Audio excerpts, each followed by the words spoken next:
cuando el camino se hace largo y cuesta arriba. Recordamos que en esta vida, seguir a Jesús no es un paradero, sino una travesía. Y mientras Dios nos muestra en qué dirección caminar, los salmos nos dan una melodía para cantar en la incertidumbre, para cantar en el dolor, para cantar en el camino de la transformación.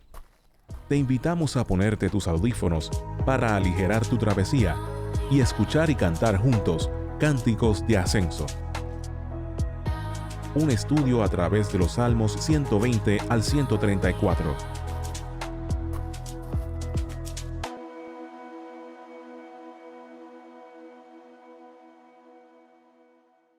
Buenos días a todos, que el Señor les bendiga en esta mañana. Bienvenidos a Crosspoint Español, qué bueno verles a todos aquí. A los que están con nosotros en esta mañana, gracias por traer la iglesia a esta cancha. Y a los que nos ven a través de esta transmisión, muchas gracias por estar en sintonía. Es un gran privilegio que podamos adorar a nuestro Salvador juntos, ¿verdad? Bueno, como combustible para que nosotros podamos adorar juntos, hoy continuamos nuestra serie de prédicas basadas en los Salmos 120 al 134, que son designados como los cánticos de ascenso. Los cánticos de ascenso son los salmos que cantaban los peregrinos que ascendían a Jerusalén para observar los festivales a los cuales todo varón judío estaba obligado a participar, ya sea el festival de la Pascua, el festival de Pentecostés o el festival de los tabernáculos. Pues estos salmos existían para animar el alma del peregrino fatigado. Y en estos tiempos de pandemia, en estos tiempos de inestabilidad financiera, en estos tiempos de polarización política, yo estoy seguro que muchos de nosotros caemos en esa misma categoría de peregrino fatigado. ¿Qué diría usted? Yo creo que muchas veces yo caigo en esa categoría. Hay tantas cosas de las cuales yo sé que estamos cansados. Estamos cansados del riesgo de enfermedad cuando salimos a la calle. Estamos cansados del peligro de que vuelvan a imponer una cuarentena y de que la economía se acabe de ir a pique. Estamos cansados de que ya no se sabe en qué fuente de noticias podemos confiar. No sabemos cuál fuente de noticias está siendo manipulada por un gobierno y cuál fuente de noticias está siendo manipulada por un partido político. Y no sabes cuál fuente de noticias sencillamente quiere mantenerte pegada al televisor a través del temor. Estamos cansados de que esa persona que nosotros considerábamos nuestro amigo o nuestra amiga ahora es irreconocible, se ha vuelto insoportable en los medios sociales, y a pesar de que tenemos esa persona en oración para que el Señor la cambie, te metes y ahí está una vez más, haciendo lo mismo, sembrando el sensacionalismo, sembrando la división y haciendo el trabajo del enemigo. Estamos cansados de que la maquinaria de propaganda de los dos partidos políticos insista en meternos miedo, diciéndonos que si el otro partido gana, pues el país se va a arruinar y va a quedar en un régimen fascista o en un régimen comunista, y todos nos vamos a quedar en la calle vistiendo de trapos, cazando y comiendo ardillas y lagartijas y tomando leche de gata parida. ¿Verdad que suena ridículo? Hay veces que uno ve los anuncios y se da cuenta que suena ridículo. Pero en un punto, aunque muchas veces uno se da cuenta que es propaganda, uno se cansa. La naturaleza constante de estas malas noticias que le echan a uno encima abruman el corazón.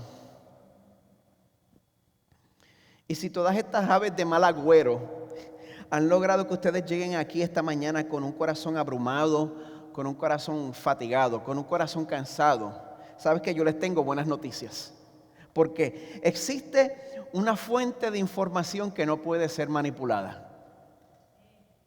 Existe una fuente de información que no está aquí para promover el poder de un gobierno. Existe una fuente de información que no está aquí para promover un partido político. Existe una fuente de información que, aunque pasen el cielo y la tierra, esta fuente, la palabra del Señor, nunca va a pasar.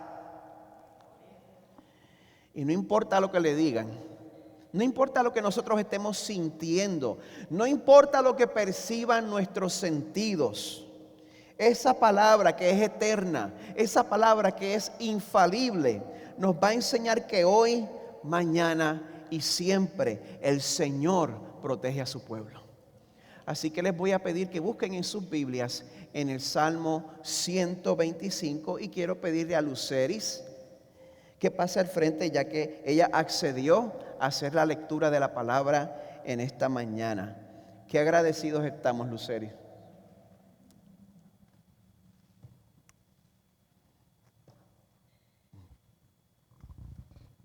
Perdóname.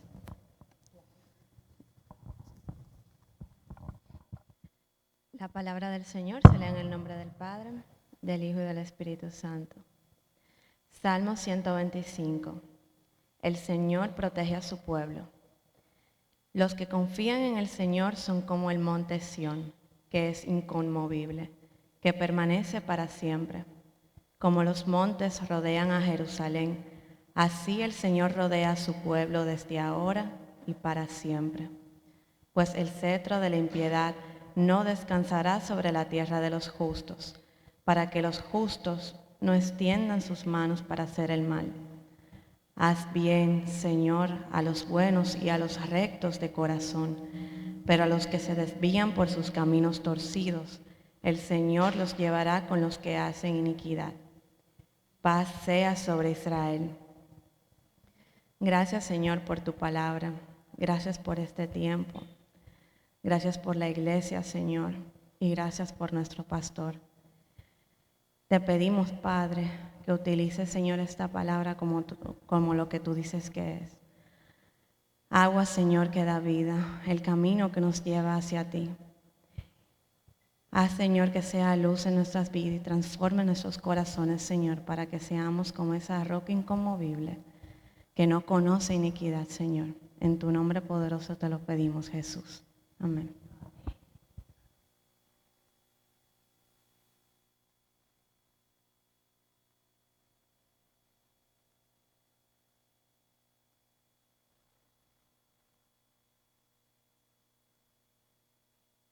Gracias, Luceris.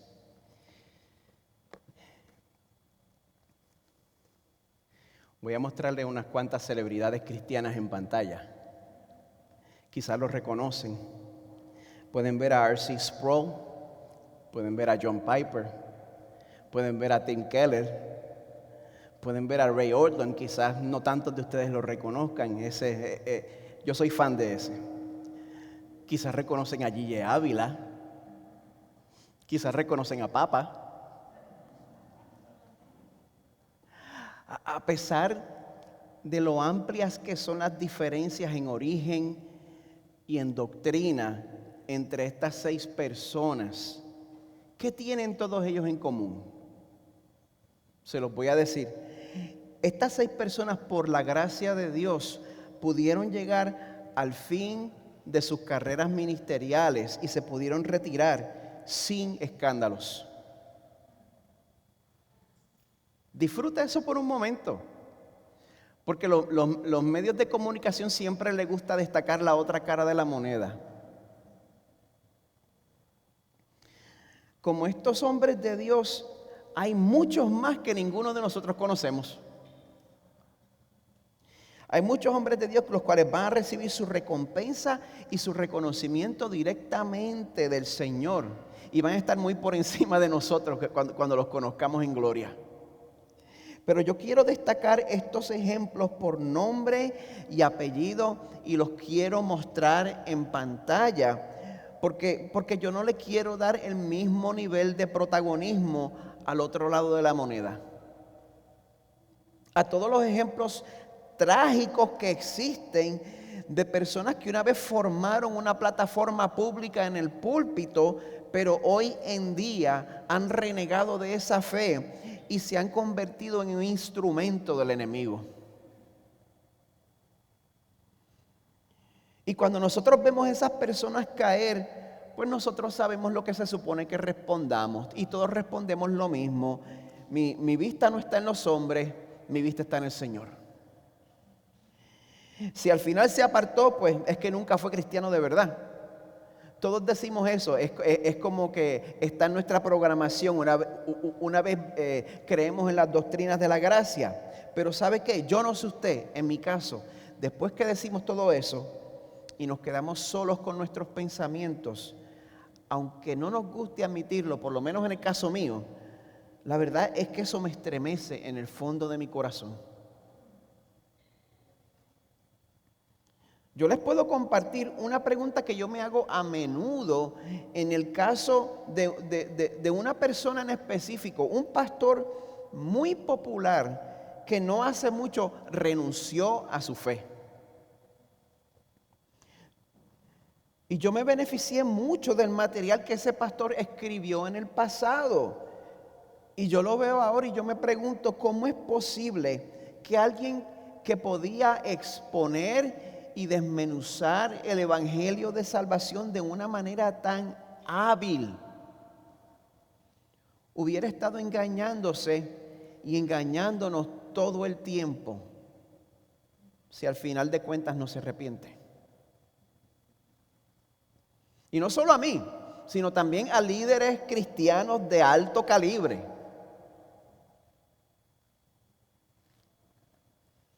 Usted tiene que entender, para ese tiempo pues yo estaba aspirando al ministerio. Y por supuesto pues en mi mente yo me comparaba a él y yo veía lo corto que yo me quedaba. Yo consideraba que él estaba en un nivel que yo nunca iba a llegar. Y pues después que uno se hace esas preguntas, entonces llega la pregunta inevitable. Si fulano se fue a pique, ¿qué va a hacer de mí? ¿Qué va a hacer de usted? Porque yo entiendo pues que en un momento u otro todos podemos vacilar en cuanto a nuestro sentido de firmeza. Pero si los supuestos expertos no dan el grado, ¿cómo podemos garantizar que nosotros vamos a permanecer fieles hasta el fin? Así me gusta, todo el mundo callado. Yo espero que esto lo esté abrumando. Porque cuando hablamos de que tenemos ese tipo de seguridad de que yo voy a ser fiel hasta el fin, ¿eso no le suena un poquito presuntuoso? Especialmente cuando usted mira alrededor y ve todos los cuerpos muertos. ¿No teme usted en el fondo de su corazón que en verdad nos la estamos jugando después de todo? Y de manera que nuestra salvación va a depender, a lo último, va a depender del grado de consagración que usted esté mostrando en el momento de su muerte o cuando Cristo venga. Y como dice el dicho, Dios nos coja confesados.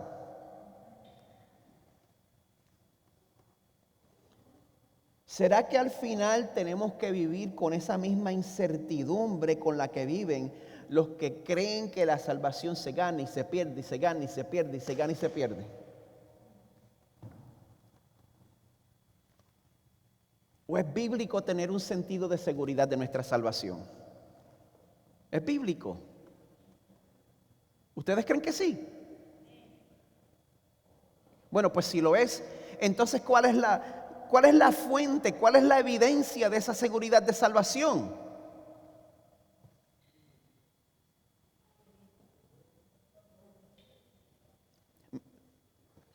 Mi santidad. Que mi santidad se note por fuera, como dicen por ahí. Porque yo lo oigo, y lo oigo de parte de muchos campos.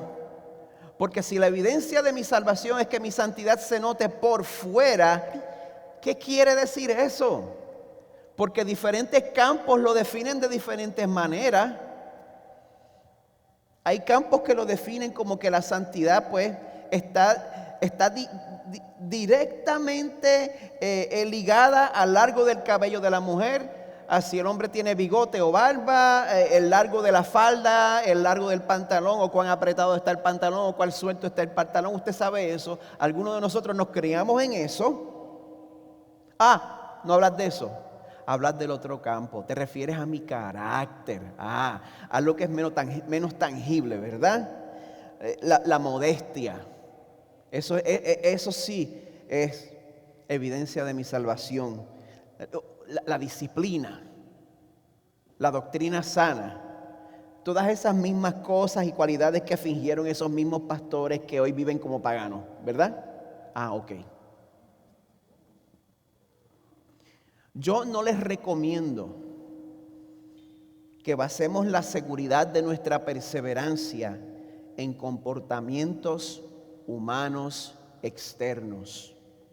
Yo no les recomiendo que basemos la seguridad de nuestra perseverancia en comportamientos humanos externos. Y la modestia, la disciplina y la doctrina sana pueden ser comportamientos externos. En las palabras de Tim Keller, es fácil confundir un corazón moralmente refrenado con un corazón espiritualmente cambiado. Muchas veces creemos que estamos tratando con una persona espiritualmente cambiada y sencillamente estamos tratando con una persona moralmente refrenada. No es lo mismo, no necesariamente salva. Y cuando vemos a tantas personas que comenzaron la carrera y mostraban esos comportamientos y cuando vemos que no llegan a la meta, nos vamos a preguntar, ¿cómo podemos estar seguros que vamos a poder llegar, que yo voy a poder llegar, que usted va a poder llegar? Amada iglesia, para poder vivir seguros, eso es cuestión de perspectiva. Perspectiva. Me refiero a que nosotros necesitamos ver las cosas como Dios las ve. Necesitamos ver las cosas como Dios las ve. ¿Sabe por qué? Nosotros tenemos un problema de percepción. Nosotros estamos atrapados en el tiempo. Lo peor que nosotros podemos hacer es juzgar a alguien y tomar una decisión permanente basándola en un sentimiento pasajero. Porque nosotros tenemos limitaciones, nosotros solo podemos percibir el presente, recordar parte del pasado y no tenemos ningún acceso al futuro. Por eso, si nosotros juzgamos la vida de una persona de acuerdo a como le dicen en inglés, a un screenshot, a una captura que hiciéramos del comportamiento de esa persona en un punto de su vida, usted muy bien puede tomar la decisión incorrecta. Nosotros podríamos haber condenado al rey David al infierno y podríamos haber mandado a Judas Iscariote al cielo. ¿Usted se da cuenta de eso? Cuando basamos nuestros juicios en comportamientos externos, pero Dios no es así. Dios no está limitado por el tiempo, Dios no está limitado por lo que se ve afuera, Dios vive en la eternidad. Dios puede ver nuestras vidas y nuestros corazones. Él ve nuestras vidas desde su principio hasta nuestro destino final. Porque fue precisamente Él quien determinó el principio y el fin de nuestros días en esta tierra. La palabra nos dice en Hechos 17:26, Dios hizo todas las naciones del mundo para que habitaran sobre toda la superficie de la tierra, habiendo determinado sus tiempos y las fronteras de los lugares donde viven. Y ese mismo Dios que ha determinado su vida de principio a fin, también sabe con completa certeza quién es propiedad suya y quién no lo es. Y a lo que me refiero es quién es salvo y quién no lo es, porque Dios es dueño de todo. Pero Él también determinó eso desde antes que el mundo fuera creado. Esa información no lo toma Él por sorpresa. Pablo afirma eso en varias secciones de la Biblia, pero específicamente en 2 de Tesalonicenses 2:13, Él le dice a la iglesia que está en Tesalónica: nosotros siempre tenemos que dar gracias a Dios por ustedes, hermanos amados por el Señor, porque Dios los ha escogido desde el principio para salvación mediante la santificación por el Espíritu y la fe en la verdad. Ustedes ven la claridad como lo enseña aquí en el Nuevo Testamento, ¿verdad? Perdonen que me puse tan teológico tan temprano. Pues ¿saben qué? Con la misma claridad que lo enseña aquí en el Nuevo Testamento, esta mañana el Salmo 125 nos va a enseñar que a nosotros no nos toca llevar la carga de preocuparnos por si vamos a llegar a la meta o no. El Salmo 125 nos va a enseñar con claridad que a usted no le toca llevar la carga de preocuparse si usted va a llegar a la meta o no, porque nuestra seguridad no proviene de la firmeza de nuestro compromiso, sino de la fidelidad del que prometió guardarnos hasta el final. Eso está difícil de digerir, así que se lo voy a repetir. Nuestra seguridad no proviene de la firmeza de nuestro compromiso, sino de la fidelidad del que prometió guardarnos hasta el final. Cuando nosotros ponemos sobre nuestros hombros la carga de retener el favor de Dios por el resto de nuestras vidas, nosotros nos estamos envolviendo en una tarea imposible. Usted no puede lograr eso. Es una tarea que va a resultar en que su alma va a estar llena de ansiedad, su alma va a estar llena de desconcierto, su alma va a estar cansada. Pero si nosotros depositamos nuestra necesidad de seguridad en las manos de nuestro Señor, en este salmo Él nos ofrece tres cosas: permanencia, protección y preservación. Así que vamos a comenzar con el primer punto: permanencia. Y eso es importante hoy en día, en medio de tantas personas que van y vienen. El concepto de la permanencia es inusual y es muy valioso. Porque en un mundo donde hoy alguien es pastor de una iglesia y mañana está promoviendo la inmoralidad por las redes sociales, yo estoy seguro que la pregunta en nuestros corazones es: pues, ¿cuál es la fórmula para yo poder permanecer fiel a mi Salvador? Dígame cuál es la fórmula, por favor. ¿Qué yo tengo que hacer para poder permanecer fiel a mi Señor? Y lo voy a hacer. Dígame qué tengo que hacer. ¿Cuántas vueltas le tengo que dar a la YMCA de rodillas, por favor? Me tengo que vestir de saco. Dime lo que tengo que hacer y lo voy a hacer. ¿Cuánto tengo que orar? ¿Cuánto tengo que ayunar? ¿Cuánto tiempo tengo que leer la Biblia por mínimo? 30 minutos, 60 minutos mínimo, 90 minutos mínimo para poder satisfacer la cuota. Yo estoy seguro de que tiene que haber un requisito de la ley, porque hoy estamos leyendo del Antiguo Testamento, ¿verdad? Bueno, se van a sorprender, porque el Salmo 125 desde el principio nos comunica con claridad que no es a los que se esfuerzan que pertenece la verdadera estabilidad, sino que, como dice el verso 1, los que confían en el Señor son como el monte Sión, que es inconmovible, que permanece para siempre.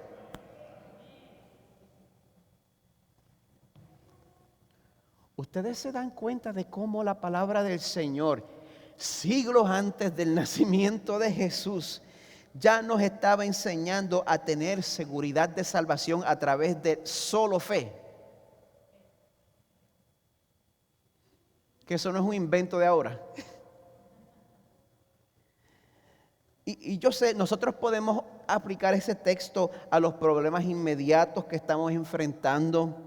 Pero la mayor fuente de estabilidad y permanencia en mi vida es cuando yo sé que el mayor problema de mi vida es resuelto. ¿Cuál es el mayor problema que nosotros tenemos? Que nosotros de nacimiento, que nosotros de fábrica estamos separados de nuestro Creador por nuestro pecado. Y no importa lo que usted logre en esta existencia, si eso no está resuelto en el momento de su muerte,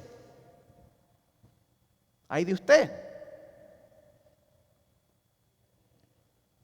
Necesitamos saber que la mayor fuente de estabilidad y permanencia en nuestras vidas es saber cuál va a ser nuestro destino final cuando Cristo venga o si nos toca morir.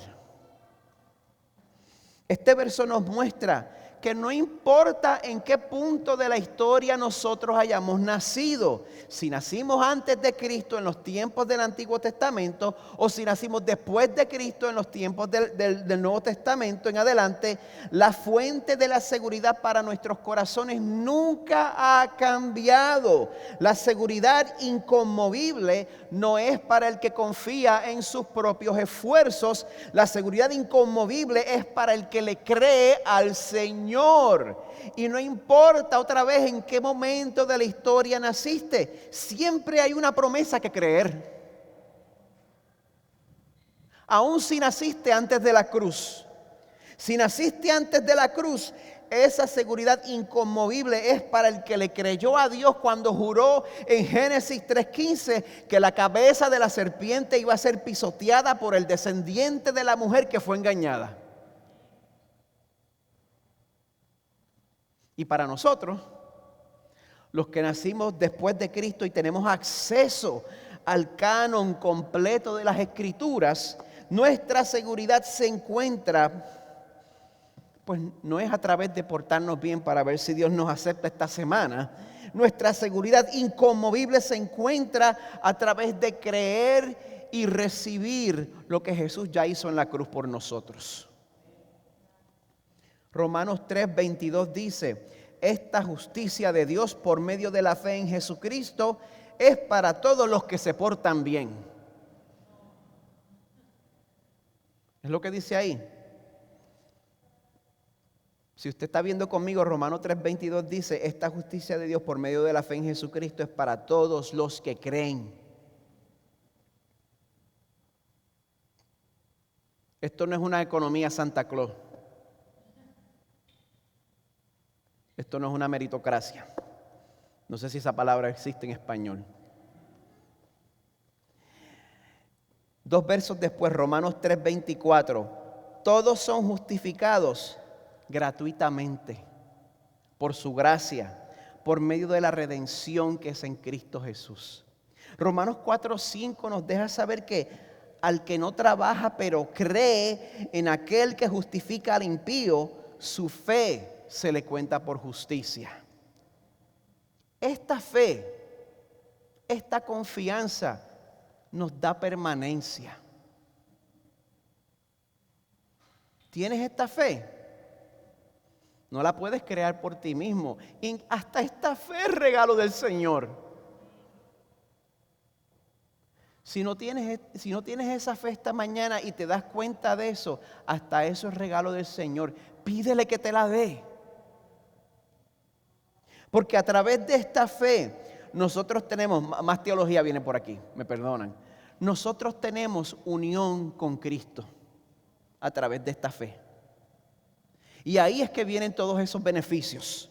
A través de esta unión, lo que sucede, los que participaron entre ustedes de verdades esenciales en la clase de justificación y adopción, se acuerdan de que a través de esta unión nos es imputada la rectitud de Jesús, la justicia de Jesús, la vida perfecta de Jesús a través de la unión con Cristo. Y entonces, a pesar de que nuestro sometimiento a Dios en esta vida pues sea gradual, sea progresivo, sea imperfecto, el Señor por esa unión nos ve a nosotros como si fuéramos igual de fieles que su Hijo Jesús. ¿Usted se da cuenta de eso? Eso no lo entusiasma porque están callados. Gente, si usted se siente abrumado porque está luchando con un pecado, es buenas noticias saber que no es a través de nuestros logros o nuestro desempeño, sino a través del récord perfecto de Jesucristo, que Dios Padre nos considera montañas inconmovibles. Yo no me siento como una montaña inconmovible, pero Dios me considera como una montaña inconmovible, porque Jesús es una montaña inconmovible. Porque si fuera por nosotros, si fuera por nuestro ánimo, usted sabe cómo es. Un día nos sentimos animados, un día nos sentimos listos para predicar en las calles y imponerle las manos a todo el mundo. Y entonces al otro día estamos amedrentados, estamos desanimados, ni siquiera podemos mirar a nuestro reflejo en el espejo a los ojos, porque nos conocemos y nos avergonzamos. Por eso yo los invito en esta mañana a que no busquen su estabilidad en sus sentimientos. No busquen su estabilidad en sus sentimientos, sino en lo que Dios establece en su palabra, la cual nunca pasará. Recuerde, no importa cómo usted se sienta ahora mismo, si usted ha creído y usted ha recibido verdaderamente lo que Jesús hizo por usted en la cruz, entonces para el Dios que lo creó, para el Dios que lo salvó y para el Dios que lo va a preservar hasta el final, usted es un monte Everest. Y en las palabras del autor Eugene Peterson, la existencia confiable, inmutable, segura y protegida del pueblo de Dios proviene de la geología, no de la psicología. Nuestra permanencia no viene de nuestro estado de ánimo, sino de que la firmeza, la estabilidad, la solidez del mismo Jesús es imputada a nosotros a través de nuestra unión con Él, que es producto de nuestra fe que el Señor nos da. ¿Por dónde empiezo? Bueno, el mismo Dios que nos da estabilidad, el mismo Dios que nos da permanencia, si ponemos en Él nuestra confianza, también nos ofrece protección. Protección para nuestras almas. El verso 2 dice, les prometo que no voy a tardarme tanto con el resto. Estoy como la semana pasada. El verso 2 dice, como los montes rodean a Jerusalén, así el Señor rodea a su pueblo desde ahora y para siempre. Los que se criaron en la iglesia, ¿cuántas veces en nuestras oraciones le pedimos a Dios que haga un cerco alrededor de las vidas de las personas? Si alguna vez usted ha orado que el Señor haga un cerco alrededor de alguien, admítalo y levante la mano. Vamos. ¿Quiénes son valientes? Amén. Buenas noticias. Para el pueblo de Dios, ese cerco viene de fábrica. ¿Usted ve eso? El Señor rodea a su pueblo desde ahora y para siempre. Quizá usted me puede responder, bueno, pastor, yo he pasado por cosas en mi vida. Yo estoy pasando por situaciones ahora mismo que de verdad no se sienten como si el Señor tuviera un cerco alrededor mío. Yo entiendo que uno se pueda sentir así. Pero Dios insiste que Él no está mintiendo cuando dice que Él rodea a su pueblo desde ahora y para siempre. Él verdaderamente rodea a su pueblo desde ahora y para siempre. Es más, en el verso 3, Dios lleva esa promesa más lejos todavía. Es como cuando uno está jugando póker, te hacen la apuesta y uno le sube la apuesta. Esta es la peor analogía que yo pude haber usado en medio de un sermón. Córtame eso de YouTube. No, déjalo. Ya está en vivo. Ya tengo como 5 viewers menos en el live stream. Dios lleva esa promesa más lejos todavía en el verso 3, cuando dice que el cetro de la impiedad no descansará sobre la tierra de los justos, para que los justos no extiendan sus manos para hacer el mal. Lea eso un momentito.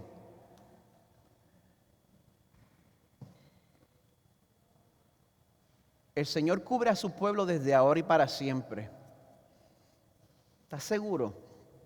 A veces no se siente así. Claro que sí. Es más, el cetro de la impiedad no descansará sobre la tierra de los justos para que los justos no extiendan sus manos para hacer el mal. Y cuando dice que el cetro de la impiedad no descansará sobre la tierra de los justos, eso se está refiriendo claramente al poder político. Por eso hay que preguntarse, bueno, ¿significa esto que en el verso 3 Dios promete que no van a haber reyes malos sobre su pueblo en la tierra?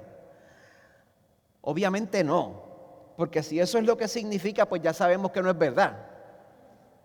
No tenemos ni que hablar del presente. Usted ve la Biblia. En la misma Biblia podemos ver que Israel tuvo bastantes reyes corruptos. Y después ellos vivieron bajo el cautiverio de Babilonia y de Asiria. Y finalmente fueron ocupados por Roma. Y hasta sus propios líderes religiosos, los fariseos, no reconocieron al Mesías cuando llegó. El cetro de la impiedad estuvo en poder muchas veces.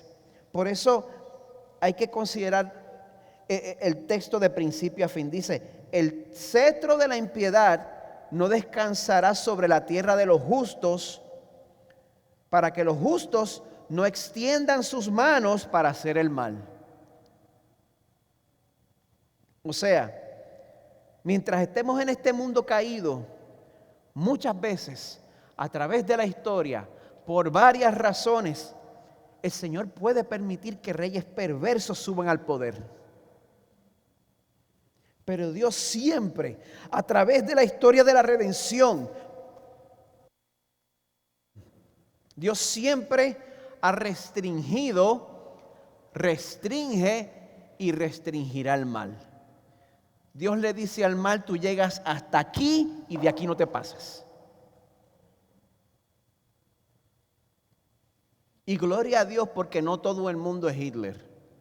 Gloria a Dios porque no todo el mundo es Stalin. Gloria a Dios porque no todo el mundo es Fidel.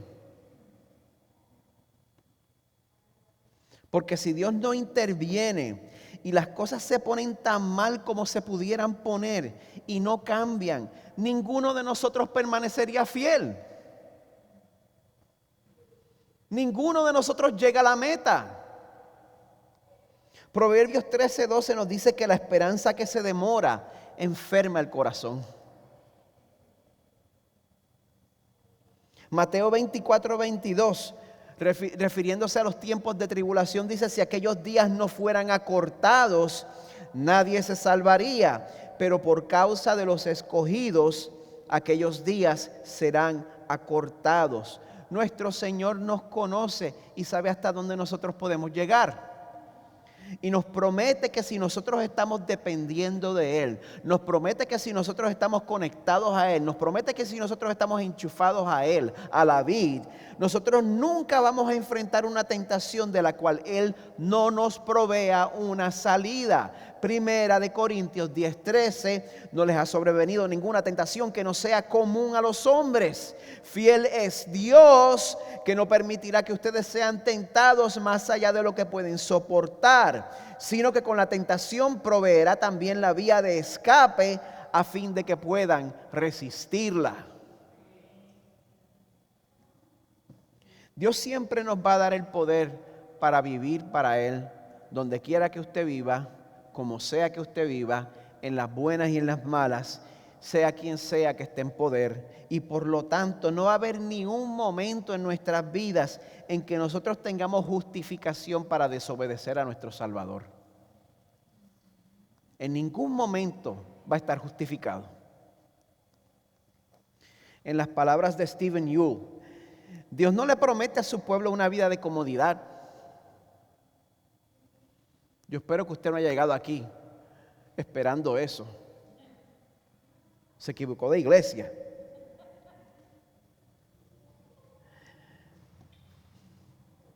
Voy a continuar con la cita.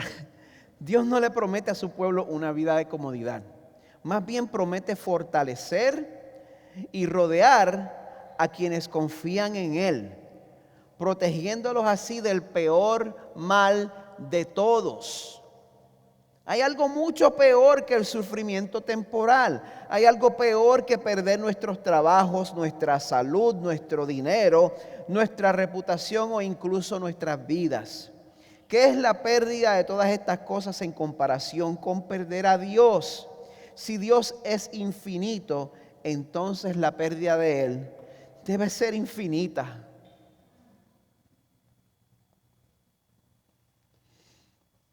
A la luz de estas verdades y a pesar de la adversidad que tengamos que pasar en esta vida, como quiera podemos decir que Dios nos rodea. Él nos rodea como una cordillera. Él nos rodea como una muralla. Porque como hemos visto en este salmo, Él nos ofrece permanencia, protección y también preservación. Y eso es importante porque cuando nosotros miramos a nuestro alrededor Y vemos que parece que la gente se sale con la suya haciendo el mal y les está yendo bien. A menudo nos preguntamos si Dios recompensa al que es fiel o al que es listo. Este mundo nos dice que los buenos se quedan atrás. Este salmo, en sus últimos versos, nos dice que Dios hace bien a los buenos y a los rectos de corazón. Pero a los que se desvían por sus caminos torcidos, el Señor los llevará con los que hacen iniquidad. Es importante que nosotros nos mantengamos firmes en el camino que hemos comenzado.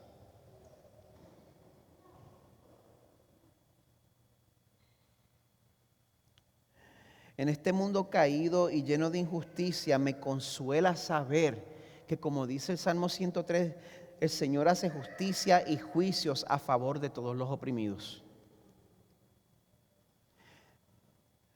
Como yo he dicho antes, desafortunadamente en este mundo los jueces se pueden sobornar.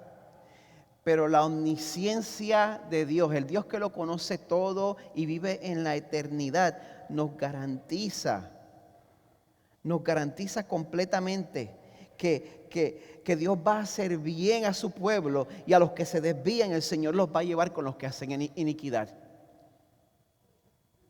Y el Salmo, pues, ¿qué sucede? Si Dios es un juez que no puede ser sobornado, usted puede descansar en eso. Usted puede descansar en la justicia del Señor. Usted puede descansar en la objetividad del Señor. Usted puede descansar en la fidelidad del Señor. Y sabe que cualquier injusticia que usted haya visto, que usted haya experimentado, el Señor la va a reivindicar y el Señor la va a consolar. Y todas las personas responsables van a ser llamadas a cuentas. Cuente con eso. Ahora, eso también es un problema. Porque yo no soy, mi bondad es imputada por Dios a través de Jesús, no es mía.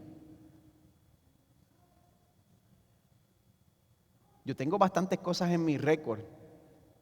Y si el Señor si Dios es omnisciente, eso me lleva a un conflicto interno.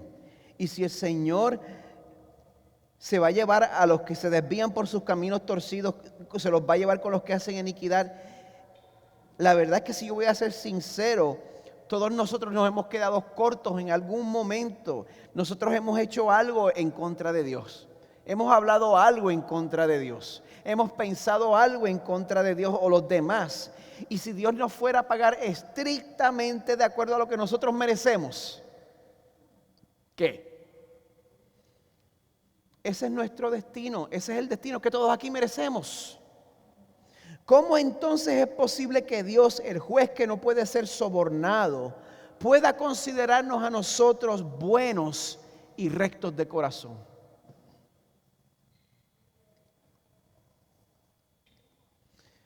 Nuestro pecado es perdonado a través de Jesús. Romanos 8, 3 al 4. Pues lo que la ley no pudo hacer, ya que era débil por causa de la carne, Dios lo hizo, enviando a su propio Hijo en semejanza de carne, de pecado, y como ofrenda por el pecado, condenó al pecado en la carne para que el requisito de la ley se cumpliera en nosotros, que no andamos conforme a la carne, sino conforme al Espíritu. Jesús, solo Jesús es la ofrenda aceptable por nuestro pecado, porque Él obedeció a Dios perfectamente en nuestro lugar. Por eso los que confían en el Señor reciben permanencia, protección y preservación. Pero los que no confían en el Señor reciben la justicia que se han ganado. Por eso, si tú no has recibido a Jesús como tu representante delante de Dios, yo te invito a que lo hagas hoy. Hoy es el día para hacerlo. Pero si